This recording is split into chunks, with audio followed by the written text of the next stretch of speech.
Hi dear students, welcome back to Xylem Learning. Abdullah സാറാണ്.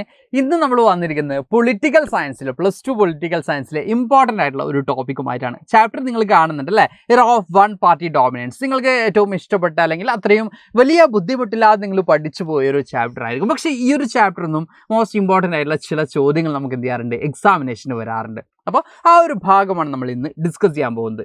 ഈ ഒരു ചാപ്റ്ററിൽ പ്രധാനമായിട്ടും നിങ്ങൾ എന്താ പഠിക്കുന്നുള്ളത്, എങ്ങനെയാണ് ഇന്ത്യൻ നാഷണൽ കോൺഗ്രസ് ആ ഒരു ഡോമിനൻസ് എസ്റ്റാബ്ലിഷ് ചെയ്തിട്ടുള്ളത്. ഇന്ത്യൻ നാഷണൽ കോൺഗ്രസ് മാത്രം എങ്ങനെയാണ്, ഒരു പാർട്ടി മാത്രം എങ്ങനെയാണ് അത്രയും വലിയ പോപ്പുലർ സപ്പോർട്ട് ഗെയിൻ ചെയ്ത് മുമ്പോട്ട് പോയിട്ടുള്ളത് എന്നാണ് ഈ ചാപ്റ്ററിൽ പ്രധാനമായിട്ട് നമ്മൾ പഠിക്കുന്നത് അല്ലേ. ചാപ്റ്ററിൻ്റെ പേര് തന്നെ അതാണല്ലേ, ഏകകക്ഷി മേധാവിത്വ കാലഘട്ടം. ഇന്ത്യൻ നാഷണൽ കോൺഗ്രസ് ആണ് ആ ഒരു ഏകകക്ഷി മേധാവിത്വ കാലഘട്ടത്തിലെ ലീഡേഴ്സ് എന്ന് പറയുന്നത്, അല്ലെങ്കിൽ ആ ഒരു ഡോമിനൻസ് ഗ്രൂപ്പ് എന്ന് പറയുന്നത് ഇന്ത്യൻ നാഷണൽ കോൺഗ്രസ് ആയിരുന്നു. അപ്പോൾ ഇവിടെ നമ്മുടെ ചോദ്യം ഇതാണ്, എല്ലാ മക്കളുടെയും ഉള്ളിൽ വരുന്ന ഒരു ക്വസ്റ്റ്യൻ ഇതാണ്, ഇന്ത്യൻ നാഷണൽ കോൺഗ്രസ് എങ്ങനെയാണ് ഇത്രയും പോപ്പുലർ സപ്പോർട്ട് ഗെയിൻ ചെയ്തിട്ടുള്ളത്. അപ്പോൾ ബാക്കിയുള്ള പാർട്ടികളൊക്കെ എന്ത് ചെയ്യായിരുന്നു ഈ സമയത്ത്, അട്ട നോക്കി നിൽക്കായിരുന്നു, ബാക്കിയുള്ള പാർട്ടീസ് ഒന്നും ഉണ്ടായിരുന്നില്ല, ബാക്കിയുള്ള പാർട്ടീസിനൊക്കെ എന്താ റോള്, ഇതൊക്കെ ആയിരിക്കും മക്കളുടെ ഉള്ളിലൊക്കെ ആ ഒരു സമയത്ത് വന്ന ചോദ്യം എന്ന് പറയുന്നത്. അപ്പോൾ ഇന്ന് നമ്മൾ ഡിസ്കസ് ചെയ്യാൻ പോകുന്നത് ആ കാര്യം തന്നെയാണ്. അതായത് എങ്ങനെയാണ് Indian National Congress dominance establish ചെയ്തിട്ടുള്ളത് നമ്മൾ പഠിച്ചു കഴിഞ്ഞു. അപ്പോൾ ഈ സമയത്തുണ്ടായിരുന്ന മറ്റ് പൊളിറ്റിക്കൽ പാർട്ടീസ് ഏതൊക്കെയാണ്, ഒരു ഡെമോക്രസിയിൽ പൊളിറ്റിക്കൽ പാർട്ടീസിൻ്റെ ഇമ്പോർട്ടൻസ് എത്രത്തോളം ഉണ്ട്, ഓപ്പോസിഷൻ പാർട്ടീസ് എസ്പെഷ്യലി ഓപ്പോസിഷൻ പാർട്ടീസിൻ്റെ റോൾ എത്രത്തോളം ഉണ്ട്, ഓക്കെ. അതുപോലെ തന്നെ ഈ പറയുന്ന ഓരോ പൊളിറ്റിക്കൽ പാർട്ടീസും ഇന്ത്യൻ നാഷണൽ കോൺഗ്രസ് കൂടാതെ മറ്റ് കുറേയധികം പൊളിറ്റിക്കൽ പാർട്ടീസ് ഈ സമയത്ത് ഇന്ത്യയിൽ ഉണ്ടായിരുന്നു. അപ്പോൾ ഈ ഓരോ പൊളിറ്റിക്കൽ പാർട്ടീസും ആരാണ് ഫോം ചെയ്തത്, അവരുടെ ഐഡിയോളജി എന്താണ്, ആശയം എന്താണ്, ഓക്കെ, എന്നാണ് ഫോം ചെയ്യപ്പെട്ടത്, ഇങ്ങനെയുള്ള കുറച്ച് കാര്യങ്ങളാണ് നമ്മൾ ഇന്ന് ഡിസ്കസ് ചെയ്യാൻ പോകുന്നത്. അപ്പോൾ ഡെമോക്രസിയിൽ മോസ്റ്റ് ഇമ്പോർട്ടൻ്റ് ആയിട്ടുള്ള ഒരു ഗ്രൂപ്പാണ് ഓപ്പോസിഷൻ പാർട്ടി എന്ന് പറയുന്നത്. ഡെമോക്രസി എക്സിസ്റ്റ് ചെയ്യണമെങ്കിൽ ആര് വേണം, ഓപ്പോസിഷൻ ടീം വേണം. അല്ലെങ്കിൽ ഡെമോക്രസി ഉണ്ടോ, ഇല്ല. ഡെമോക്രസി എന്താണ്, അവിടെ എന്താ, നമുക്ക് ചോയ്സ് ഇല്ല മക്കളെ. നമുക്കിപ്പോൾ നമ്മുടെ പാരൻസ് പറയുകയാണ്, നിങ്ങൾക്ക് എന്ത് വേണമെങ്കിൽ ഒരു പെരുന്നാളിനൊക്കെ ഡ്രസ്സ് എടുക്കാൻ പോകുമ്പോൾ പാരൻസ് പറയുകയാണ്, ഇപ്പോൾ ഓണമൊക്കെ വരാൻ പോകുന്നല്ലേ, ഓണത്തിനൊക്കെ ഡ്രസ്സ് എടുക്കാൻ പോകുമ്പോൾ പാരൻസ് പറയുകയാണ്, നിങ്ങൾക്ക് എന്ത് വേണമെങ്കിൽ എടുത്തോളി. പക്ഷേ ആ കടയിൽ നോക്കിയപ്പോൾ എന്തേ ഉള്ളൂ, ഒരു മഞ്ഞ ചുരിദാറേ ഉള്ളൂ, അല്ലെങ്കിൽ ഒരു മഞ്ഞ ടീഷർട്ടേ ഉള്ളൂ, വേറെ ഒന്നുമില്ല, ഓപ്ഷൻസ് ഇല്ല. നമുക്കവിടെ ചൂസ് ചെയ്യാൻ പറ്റില്ല. നമുക്കവിടെ എന്തില്ല, അവിടെ ചോയ്സ് ഇല്ല നമുക്ക് അല്ലേ. അവിടെ ഒറ്റ സാധനമേ ഉള്ളൂ, ഒറ്റ സാധനത്തിന് കുറേ കോപ്പിയേ ഉള്ളൂ. അപ്പോൾ അവിടെ ഡെമോക്രസി ഉണ്ടെന്ന് നമുക്ക് പറയാൻ പറ്റുമോ, ഇല്ല. അപ്പോൾ ഇവിടെ ഡെമോക്രസി ഉണ്ടെങ്കിൽ നമുക്ക് അവിടെ എന്ത് വേണം, നമുക്ക് ചൂസ് ചെയ്യാൻ ഓപ്ഷൻസ് വേണം. നമുക്ക് ഏതാണോ തമ്മിൽ എന്താ പറയുക ബെറ്റർ ഏതാണ് എന്ന് നമുക്ക് എന്ത് ചെയ്യാൻ പറ്റണം, ചൂസ് ചെയ്യാൻ പറ്റണം. അപ്പോൾ ഓപ്പോസിഷൻ പാർട്ടീസ് ഇമ്പോർട്ടൻ്റ് ആണ്. അപ്പോൾ എന്താണ് ഓപ്പോസിഷൻ പാർട്ടി, ഒരു പാർട്ടി ജയിക്കും, ഇലക്ഷൻ ഒരു പാർട്ടി ജയിക്കും, ജയിക്കാതിരിക്കുന്ന പാർട്ടി അല്ലെങ്കിൽ നമുക്ക് കാണാൻ പറ്റും മെജോറിറ്റി ഗെയിൻ ചെയ്യാൻ പറ്റാതെ നെക്സ്റ്റ് കുറേ ജനങ്ങളൊക്കെ വോട്ട് ചെയ്തിട്ടുണ്ടാവും അവരെ, പക്ഷെ മെജോറിറ്റി ഗെയിൻ ചെയ്യാൻ പറ്റിയിട്ടുണ്ടാവില്ല. ആ പാർട്ടീസിനെയാണ് നമ്മൾ എന്ത് പറയുക, പ്രതിപക്ഷ കക്ഷികൾ അല്ലെങ്കിൽ എതിർ പാർട്ടികൾ അല്ലെങ്കിൽ ഓപ്പോസിഷൻ പാർട്ടീസ് നമ്മൾ പറയാം, ഓക്കെ. അപ്പോൾ ഇന്ത്യൻ നാഷണൽ കോൺഗ്രസ് കൂടാതെ ഏതൊക്കെ പൊളിറ്റിക്കൽ പാർട്ടി ആയിരുന്നു ഇന്ത്യൻ പൊളിറ്റിക്കൽ സിസ്റ്റത്തിൽ ഉണ്ടായിരുന്നത് എന്നുള്ള കാര്യങ്ങളാണ് നമ്മൾ ഇന്നത്തെ ക്ലാസ്സിൽ ഡിസ്കസ് ചെയ്യാൻ പോകുന്നത്. എല്ലാവരും ഈ ക്ലാസ് കംപ്ലീറ്റ് ആയിട്ട് കാണാം. വിതിൻ 15 മിനിറ്റ്സ് നമുക്ക് എല്ലാ പാർട്ടീസിൻ്റെയും മോസ്റ്റ് ഇമ്പോർട്ടൻ്റ് ആയിട്ടുള്ള എല്ലാ ടോപ്പിക്കും കംപ്ലീറ്റ് ചെയ്തിരുന്നു ഞാൻ. അപ്പോൾ എല്ലാവരും എന്ത് ചെയ്യുക, കംപ്ലീറ്റ് ആയിട്ടും ക്ലാസ് കാണുക. അതിനുശേഷം ക്ലാസ് ഇഷ്ടപ്പെട്ടാൽ, എൻ്റെ പേര് അബ്ദുല്ല ബക്കർ എന്നാണ്, നിങ്ങൾക്ക് ABD എന്ന് വിളിക്കാം. അപ്പോൾ ക്ലാസ് ഇഷ്ടപ്പെട്ട എല്ലാം സെറ്റ് ആണെങ്കിൽ എന്ത് ചെയ്യുക, കമൻറ്റ് ബോക്സിൽ ഒന്ന് അറിയിക്കാം, ഓക്കെ. അപ്പോൾ നമുക്ക് നേരെ ടോപ്പിക്കിലേക്ക് പോകാം. ഇവിടെ ഫസ്റ്റ് നമുക്ക് നോക്കാനുള്ളത് എമർജൻസ് ഓഫ് ഓപ്പോസിഷൻ പാർട്ടീസ്. അപ്പോൾ ഇവിടെ നമ്മൾ ഫസ്റ്റ് പറയുന്നുണ്ട് opposition parties losses in the ഇലക്ഷന് തോൽക്കുന്ന അല്ലെങ്കിൽ സെക്കൻഡ് മെജോറിറ്റി ഒക്കെ വരുന്ന പാർട്ടീസിനെയാണ് നമ്മൾ എന്തായിട്ട് കൺസിഡർ ചെയ്യുക, ഓപ്പോസിഷൻ പാർട്ടീസ് ആയിട്ട് കൺസിഡർ ചെയ്യാം.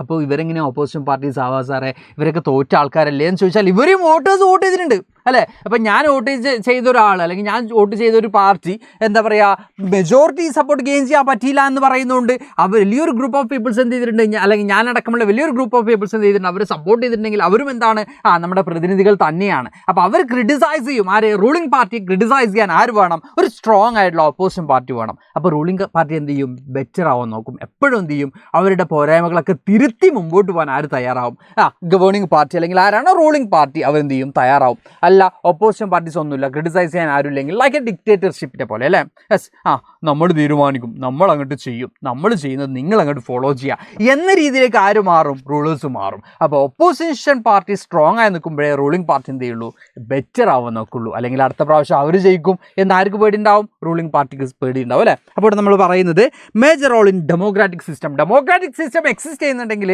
എന്തുണ്ട്, നമ്പർ ഓഫ് പൊളിറ്റിക്കൽ പാർട്ടീസ് വേണം എന്നുള്ള മോസ്റ്റ് ഇമ്പോർട്ടൻ്റ് ആണ്.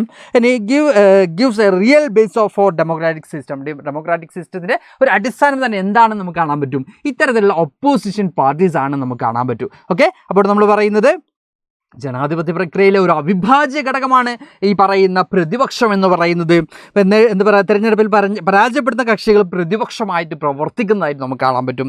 ഇനി ഗവൺമെൻറ് തെറ്റായ നയങ്ങളെ തുറന്നു കാട്ടാനും ഗവൺമെൻറ്റിനെ വിമർശിക്കാനും ഏറ്റവും ശക്തമായിട്ട് തന്നെ ആരുണ്ടാവും, ഓരോ ഒപ്പോസിഷൻ പാർട്ടീസും ഉണ്ടാവുന്നതായിട്ട് നമുക്ക് കാണാൻ പറ്റും.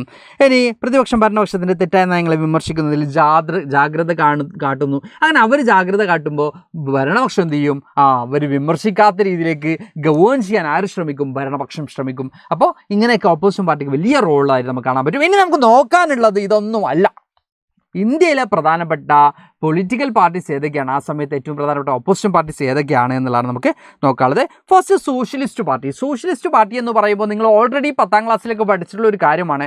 റഷ്യൻ റവല്യൂഷന് ശേഷം ഓൾ ഓവർ ദ വേൾഡിൽ സോഷ്യലിസ്റ്റ് ഐഡിയാസ് സ്പ്രെഡ് ചെയ്തിട്ടുണ്ട് എന്നുള്ളത്.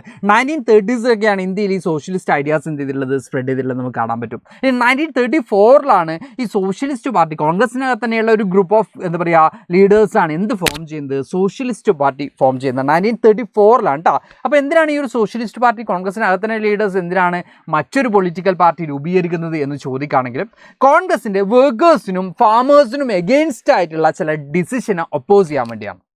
ഓക്കെ, ഫാമേഴ്സിനെയും വർക്കേഴ്സിനെയും കോൺഗ്രസ് ഇഗ്നോർ ചെയ്യുന്നുണ്ട്, ഇമ്പോർട്ടൻസ് കൊടുക്കുന്നില്ല എന്ന് വരുമ്പോൾ അതിനെ ക്രിട്ടിസൈസ് ചെയ്യാൻ വേണ്ടിയാണ്, അതിനെ ഒപ്പോസ് ചെയ്യാൻ വേണ്ടിയാണ്, അതിന് എഗെയിൻസ്റ്റ് ആയിട്ടാണ് എന്ത് ഫോം ചെയ്യപ്പെടുന്നത്, ലൈക്ക് ഇതുപോലെയുള്ള സോഷ്യലിസ്റ്റ് പാർട്ടീസൊക്കെ ഫോം ചെയ്യപ്പെട്ടിട്ടുള്ളത് നമുക്ക് കാണാൻ പറ്റും.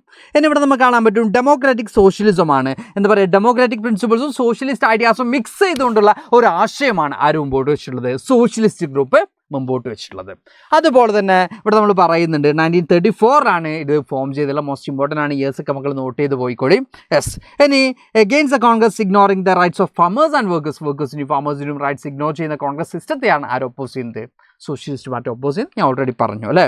ഇനി ഇവിടെ നമുക്ക് കാണാൻ പറ്റും ആചാര്യ നരേന്ദ്രദേവാണ് ഈ പറയുന്ന സോഷ്യലിസ്റ്റ് പാർട്ടിയുടെ ഫൗണ്ടർ ലീഡർ എന്ന് നമുക്ക് കാണാൻ പറ്റും. മറ്റ് ലീഡേഴ്സ് എന്ന് പറയുന്നത് JP നാരായൺ ഉണ്ട്, അശോക് മേത്ത ഉണ്ട്, റാം മനോഹർ ലോഹ്യ പോലെയുള്ള നിരവധി എന്താ പറയുക പ്രോമിനൻ്റ് ആയിട്ടുള്ള ലീഡേഴ്സ് തന്നെ എന്തിനുണ്ടായിരുന്നു, ഈ പറയുന്ന സോഷ്യലിസ്റ്റ് ഗ്രൂപ്പിനുണ്ടായിരുന്നായിരുന്നു നമുക്ക് കാണാൻ സാധിക്കും. അപ്പോൾ ഇത്രയാണ് നമ്മുടെ സോഷ്യലിസ്റ്റ് ഗ്രൂപ്പ് എന്നതുകൊണ്ട് നമ്മൾ ഉദ്ദേശിക്കുന്നത്.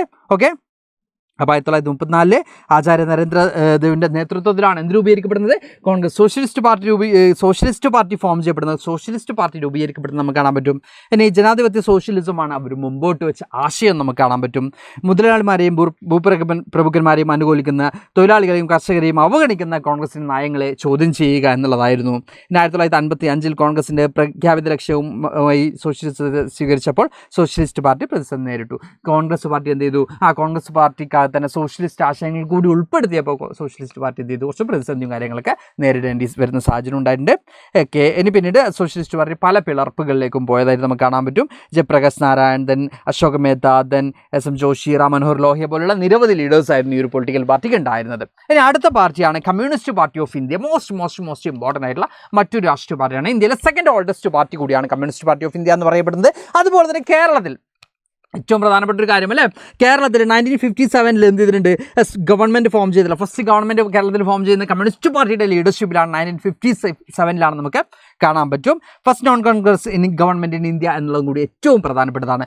മറ്റൊരു ഫീച്ചർ എന്നറിയപ്പെടുന്നത് വേൾഡിൽ തന്നെ ഡെമോക്രാറ്റിക്കൽ പ്ലാറ്റ്ഫോമിൽ നിന്നുകൊണ്ട്, അല്ലെങ്കിൽ ഡെമോക്രസിയിൽ ഒരു തരത്തിലുള്ള വിട്ടുവീഴ്ചയും ഇല്ലാതെ, ഒരു കോംപ്രമൈസും ഇല്ലാതെ പ്രോപ്പറായിട്ടും ഡെമോക്രസിയിലൂടെ ഗവൺമെൻറ് രൂപീകരിച്ച കമ്മ്യൂണിസ്റ്റ് ഗവൺമെൻറ് കേരളത്തിലാണ്.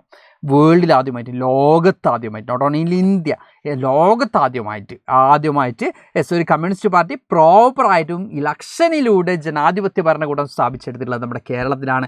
1957 ഏറ്റവും പ്രധാനപ്പെട്ട ഒരു കാര്യം തന്നെയാണ് എന്ന് നമുക്ക് കാണാൻ പറ്റും. പിന്നീട് ഈ ഒരു പാർട്ടി എന്ത് ചെയ്തിട്ടുണ്ട്, 1964 ആയപ്പോൾ സ്പ്ലിറ്റായി രണ്ടായി പിളർന്നു. ഇനി ഡെമോക്രാറ്റിക് സെൻട്രലിസമാണ് ഇതിൻ്റെ ആശയം എന്ന് പറയുന്നത്. ഇതൊരു നാഷണൽ പാർട്ടിയാണ് നമുക്ക് കാണാൻ പറ്റും. M.N. റോയ് ആണ് ഈ ഒരു പാർട്ടിയുടെ ഫോർമേഷനിൽ മോസ്റ്റ് ഇമ്പോർട്ടൻറ്റ് റോൾ വഹിച്ചിട്ടുള്ള ലീഡർ എന്ന് നമുക്ക് കാണാൻ സാധിക്കും. ഇനി സ്പ്ലിറ്റ് ആവുള്ള റീസൺ എന്താണ്, CPI-CPIM എന്നിങ്ങനെ രണ്ടായിട്ട് സ്പ്ലിറ്റായി. റഷ്യയെ സപ്പോർട്ട് ചെയ്യുന്ന ഗ്രൂപ്പ് CPI എന്നും ചൈനയെ സപ്പോർട്ട് ചെയ്യുന്ന ഗ്രൂപ്പ് CPIM എന്ന രീതിയിൽ എന്ത് ചെയ്തു, രണ്ടായിട്ട് സ്പ്ലിറ്റായി. ഓക്കെ, 1957 ഗവൺമെൻറ് ഫോം ചെയ്ത് നമ്മൾ പറഞ്ഞല്ലേ. 1964 ഈ ഒരു സ്പ്ലിറ്റ് സംഭവിക്കുന്നത്. ഇതിലെ നോട്ടബിൾ ലീഡേഴ്സ് എന്നറിയപ്പെടുന്നത് AKG ഉണ്ട്, അതുപോലെ തന്നെ PC ജോഷി, അജയ് ഘോഷ്, MS പോലെയുള്ള ഒട്ടനവധി പ്രോമിനൻ്റ് ആയിട്ടുള്ള ലീഡേഴ്സ് എന്തിനുണ്ടായിരുന്നു?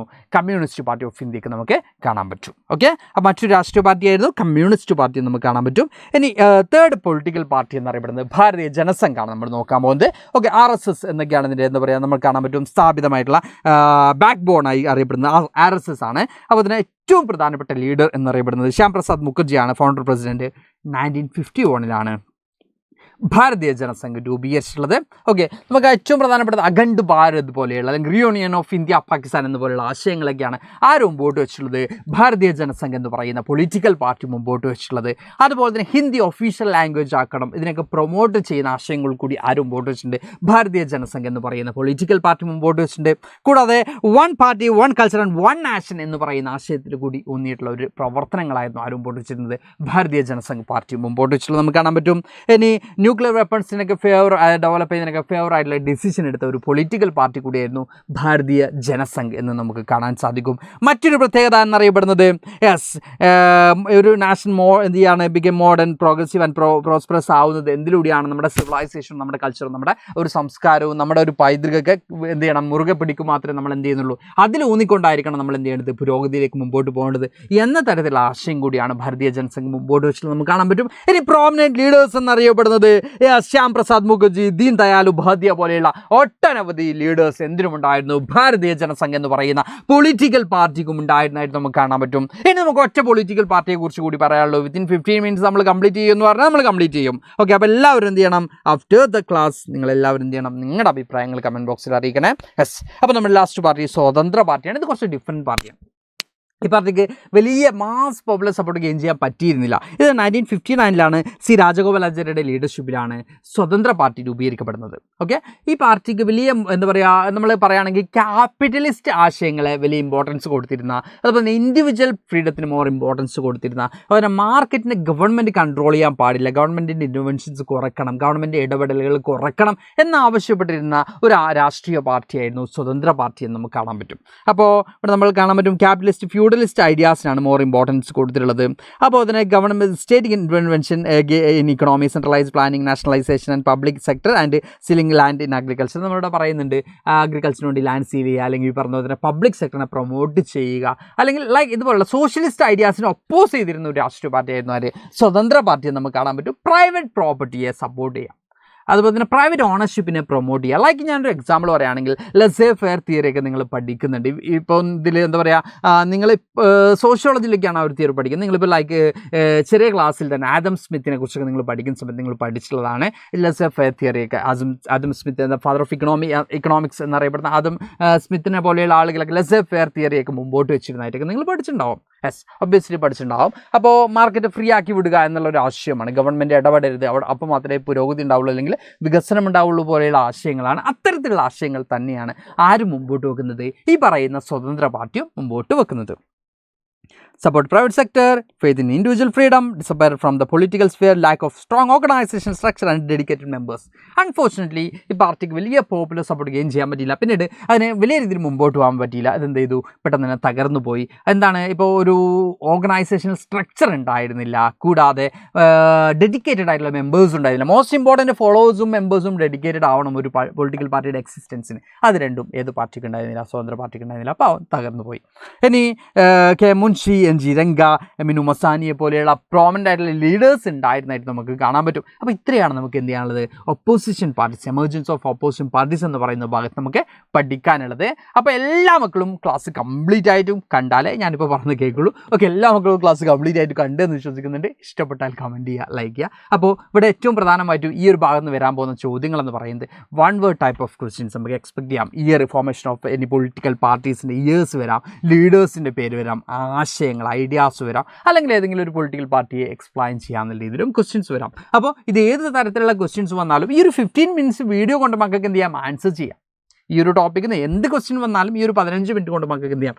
ആൻസർ ചെയ്യാം. അപ്പോൾ ഇതുപോലെ രസകരമായിട്ടുള്ള ഇമ്പോർട്ടൻ്റ് ആയിട്ടുള്ള വീഡിയോസുമായിട്ട് നമ്മുടെ എൻറ്റയർ ടീമും നിങ്ങളുടെ മുമ്പിലേക്ക് വരുന്നതാണ്. അപ്പോൾ അടിപൊളിയായിട്ട് നമുക്ക് എന്ത് ചെയ്യാം? ഈ ഒരു എക്സാം അറ്റൻഡ് ചെയ്യാം. ഈ ഒരു എക്സാമിനേഷൻ നമ്മൾ കംപ്ലീറ്റ് മാർക്കും സ്കോർ ചെയ്യാം. പൊളിറ്റിക്കൽ സയൻസും ഏറ്റവും ഇമ്പോർട്ടൻ്റ് ആയിട്ടുള്ള ഒരു ടോപ്പിക്ക് തന്നെയാണ്. ചില മക്കളൊക്കെ കൊമേഴ്സ് എടുക്കുന്ന സമയത്ത് പൊളിറ്റിക്കൽ സയൻസ് അതൊക്കെ എങ്ങനെയൊക്കെ എഴുതിയാൽ കിട്ടൂലേ എന്നൊക്കെയുള്ള ധാരണ ഉണ്ടാവും. അപ്പോൾ ഇതും പ്രധാനപ്പെട്ട ഒരു ഭാഗം തന്നെയാണ്. അപ്പോൾ കൃത്യമായിട്ടും ആൻസേഴ്സ് അപ്ലൈ ചെയ്യുക. അപ്പോൾ നമുക്ക് അടുത്ത ക്ലാസ്സിലൊക്കെ വീണ്ടും കാണാം മക്കളെ. Thank you all. ബൈ.